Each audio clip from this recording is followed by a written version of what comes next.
So hello friends, मैंने आपको पिछले वीडियो में बताया हुआ है कि जो यूपी टेट है, यूपी टेट का नोटिफिकेशन आ गया है और उसमें सबसे पहले आपको करना है ओटीआर। ठीक है, तो इसमें जो भी ये यूपी टेट का नोटिफिकेशन है, इसमें ओटीआर करने का ये एक यूज़र मैनुअल है।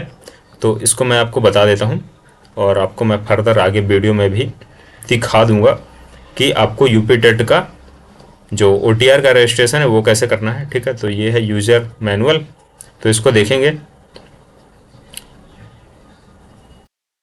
सबसे पहले आपको वेबसाइट पर आना है। ठीक है, and this is the website link. ठीक है, ये दिया है जो उत्तर प्रदेश शिक्षा सेवा चयन आयोग की वेबसाइट है, वहाँ पर जाएंगे तो आपको मिल जाएगा। ठीक है, इसका लिंक भी मैं आपको वीडियो के डिस्क्रिप्शन में दे दूँगा। चलिए, तो जैसे ही आप वेबसाइट पर आएंगे तो आपको यहाँ कुछ इस प्रकार से दिखाई देगा। इसको और जूम करते हैं। Okay, fine.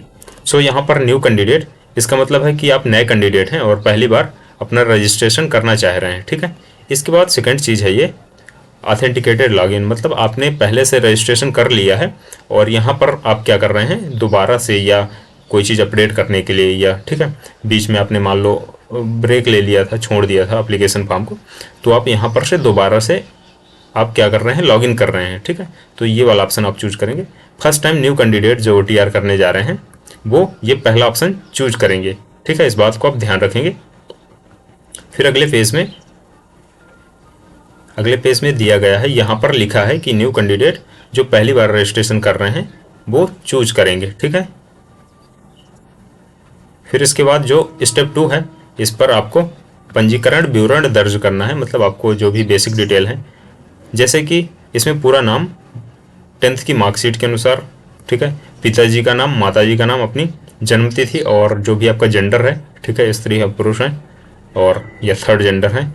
प्रत्येक फील्ड को ध्यानपूर्वक भरें क्योंकि इस जानकारी का उपयोग पहचान सत्यापन के लिए किया जाएगा।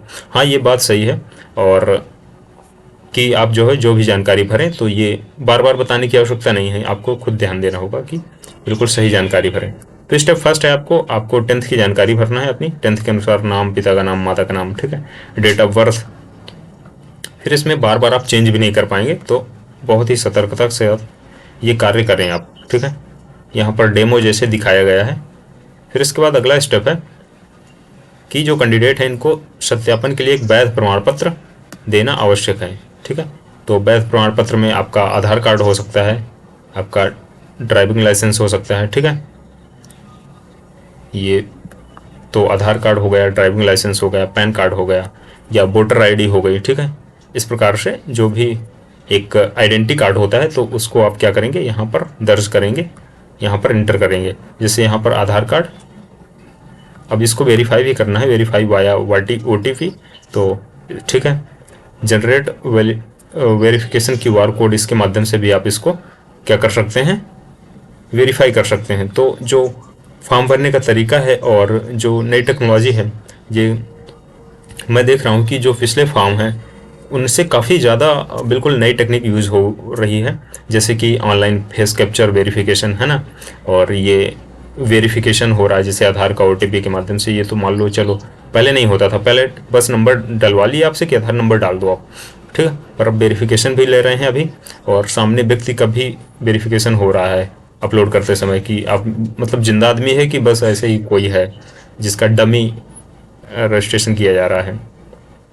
फिर इसके बाद कॉन्टैक्ट एंड आइडेंटिटी, तो यहाँ पर जो भी आप अपलोड करेंगे, ठीक है, तो इसको वेरीफाई भी करेंगे आप। ठीक है, जो भी आप अपलोड करेंगे, जैसे पैन कार्ड अपलोड करते हैं तो इसके लिए OTP नहीं आएगा, पर इसके लिए पैन नंबर, और फिर यहाँ पर वेरीफाई करेंगे कि मतलब डमी तो नहीं है। ठीक है, तो ठीक है, आधार कार्ड आपने अगर चूज किया है तो इसके लिए 12 अंक का आपको 12 डिजिट का आधार नंबर दर्ज करना होगा, ये तो साधारण सी बात है। फिर OTP आएगा इसके लिए, और अगर दूसरे डॉक्यूमेंट कोई देंगे जैसे कि पैन कार्ड या दूसरा ड्राइविंग लाइसेंस, तो उसके लिए OTP नहीं आएगा।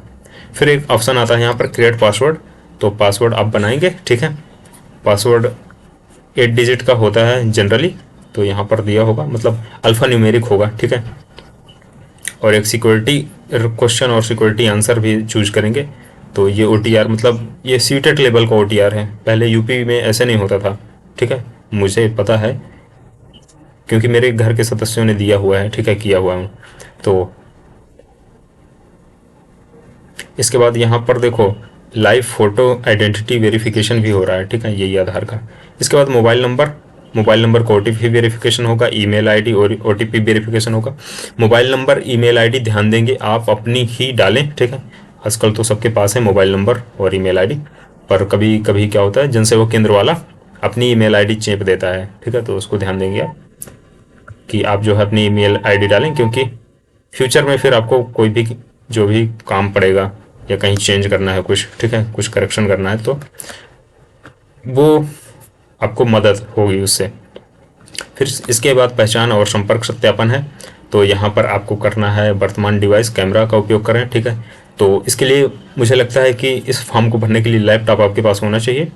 मोबाइल से भी काम चल जाएगा, पर मोबाइल से थोड़ा सा बहुत टाइम टेकिंग है, बहुत छोटा दिखता है, तो अगर आपके पास लैपटॉप है तो काफ़ी सुविधाजनक होगा, ठीक है। अगर आपके पास नहीं है तो आप आस पड़ोस में संपर्क कर लीजिए, किसी मित्र दोस्त यार से मदद ले सकते हैं, ठीक है, या तो फिर स्मार्टफोन के माध्यम से ही आप ये कार्य करें, पर स्मार्टफोन में वही छोटा दिखने की समस्या है बस। इसके बाद generate verification QR code live photo identity verification होगा। यहाँ पर फोटो देखो ऐसे ली जाएगी सामने, ठीक है, लाइवनेस वेरीफाइड, हाँ, कि मतलब हाँ जिंदा है आदमी, ठीक है, ऐसे नहीं कि डमी है किसी का भी फोटो। पहले क्या होता था ऐसे dummy, generally YouTubers do this कि वो अपलोड कर देते हैं किसी को, ठीक है। अब यहाँ पर क्या होगा, लाइव फोटो कैसे होगा, अब एक बार लेफ्ट ऐसे घूमना है, एक बार राइट ऐसे घूमना है और स्माइल करना है, और आई ब्लिंक भी हो सकता है, मांगे कि आई ब्लिंक करो ना, तो ये सारी चीज़ें अब हो गई हैं तब ठीक है, न्यू जनरेशन के लिए ठीक है ये, पर जो पुरानी जनरेशन है उसको तो बहुत बवाल लगता है ये। फिर यहाँ पर मोबाइल नंबर डालेंगे आप, ईमेल डालेंगे, और ये क्या है, ये OTP वेरिफिकेशन हो रहा है यहाँ पर मोबाइल नंबर और ईमेल का, ठीक है।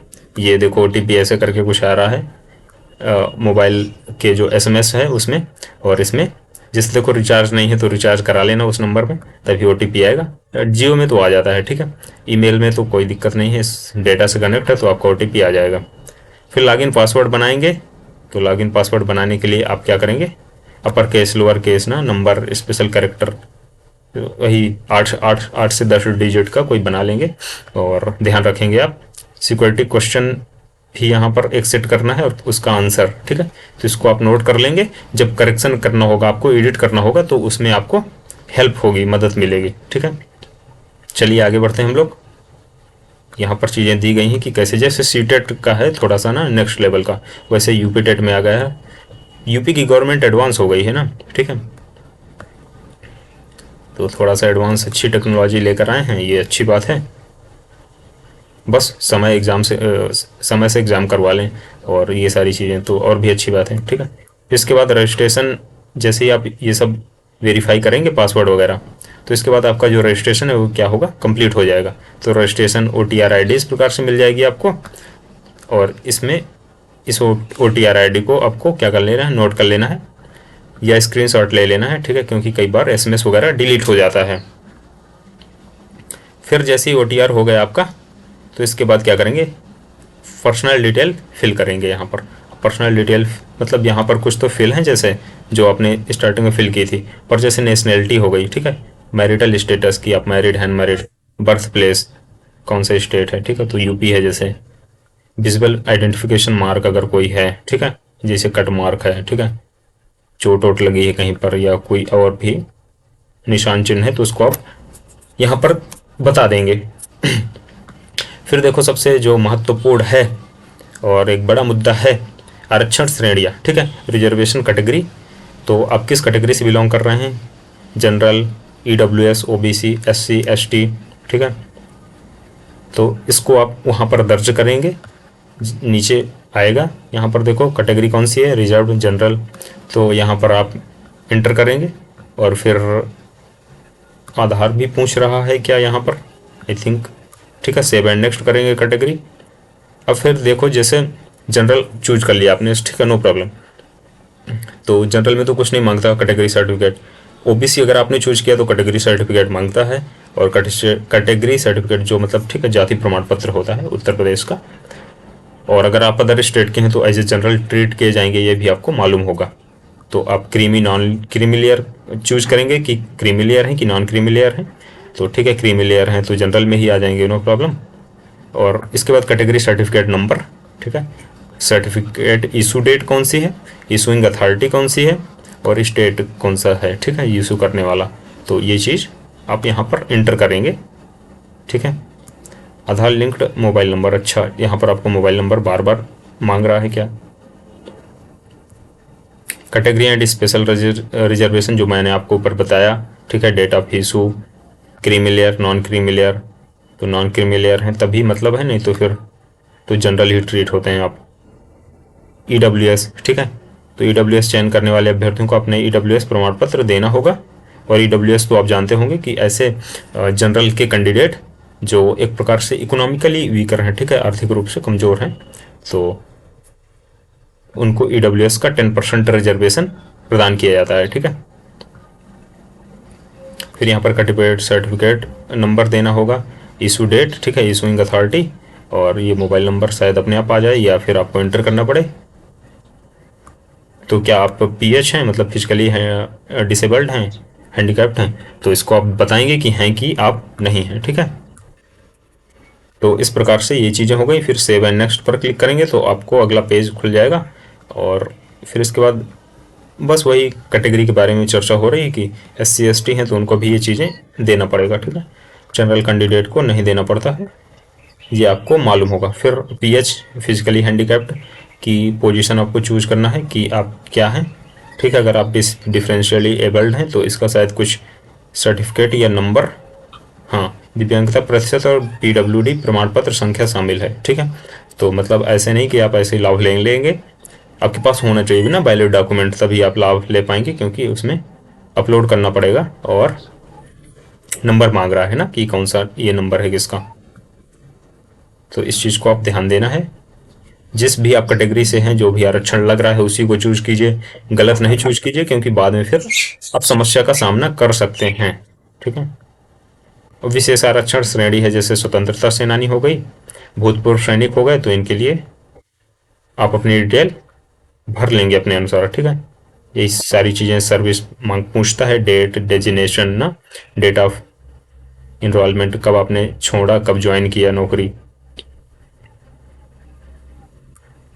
तो इसके बाद हम लोग आगे बढ़ते हैं, और जो महत्वपूर्ण चीज़ें हैं जैसे पता, ठीक है, एड्रेस, तो आपको एड्रेस भी सही करना है, क्योंकि कई बार कुछ चीज़ें ऑफलाइन भी मतलब डाक के माध्यम से, इंडिया पोस्ट के माध्यम से आपके घर आती हैं, ठीक है। तो इस चीज़ को आप ध्यान देंगे।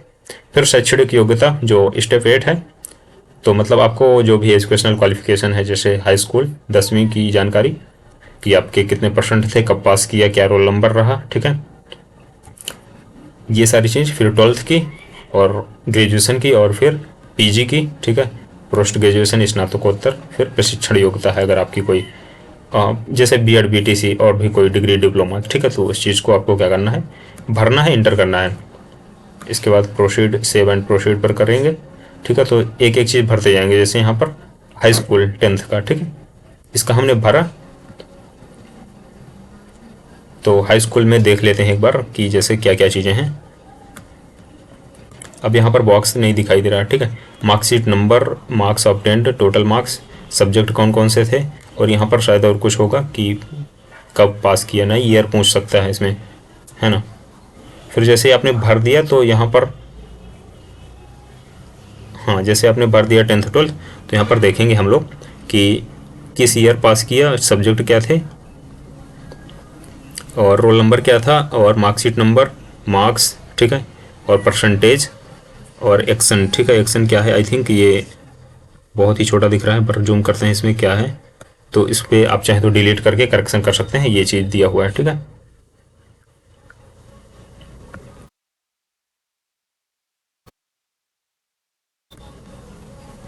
तो इस चीज़ को ध्यान देंगे आप। तो ये सारी चीज़ें एजुकेशनल क्वालिफिकेशन आप ऐड करेंगे, और फिर सेव एंड नेक्स्ट पर क्लिक करेंगे, ठीक है। फिर जुड़वा जानकारी, तो जैसे आपकी मान लो कोई जुड़वा भाई बहन है, तो उस बात की भी जानकारी देना होगा, क्योंकि कई बार उनका फिंगर या आइरिस क्या होता है, फिंगर या जो भी, ठीक है, वो सेम हो सकता है। तो इस बात की जानकारी देना ज़रूरी है, ताकि उसका वेरिफिकेशन मतलब फिर वहाँ पर समस्या ना आए आपको, है ना, कि दो व्यक्ति एक ही फिंगरप्रिंट वाले मिल गए।